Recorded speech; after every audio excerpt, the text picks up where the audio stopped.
আপনারা যারা original broiler মুরগি খুঁজতেছেন, আপনারা এই ভিডিওটা সম্পূর্ণ দেখুন না টেনে। আসসালামু আলাইকুম, আপনারা সবাই কেমন আছেন? আশা করি ভালো আছেন। আপনারা যারা অরিজিনাল ব্রয়লার মুরগির বাচ্চাগুলা খুঁজতেছেন, তো আপনারা আমাদের দোকানে চলে আসেন। আমরা এই মুরগির বাচ্চাগুলা একটা ছোট ভাই থেকে নিছি। ছোট ভাই পালার জন্য ঘরে নিছে, তো ছোট ভাই কিছু সমস্যার কারণে পালতে পারতেছে না, ওই জন্য আমাদের কাছে বিক্রি করে দিছে। তো আপনাদের থেকে যদি এরকম ব্রয়লার মুরগি বাচ্চাগুলো লাগে, আপনারা আমাদের দোকানে চলে আসেন। এই মুরগির বাচ্চাগুলো এখন আমাদের দোকান আছে। এই মুরগির বাচ্চার বয়স হচ্ছে যে 13 অথবা 14 দিন হবে। আর আপনারা তো ভিডিওতে দেখতেছেন মুরগিগুলা কি সুন্দর, অরিজিনাল ব্রয়লার মুরগি।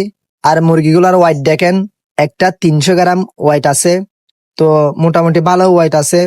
তো কারো থেকে লাগলে আমাদের দোকানে চলে আসেন। তো শেষ হওয়ার আগে আগে আপনারা চলে আসেন। আপনাদের দেখতেছেন কি সুন্দর করে খাবার খাচ্ছে, কোনো অসুস্থ নাই, কোনো কিছু নাই, সবগুলো অ্যাক্টিভ ভালো আছে। কারো থেকে লাগলে আমাদের দোকানে চলে আসেন।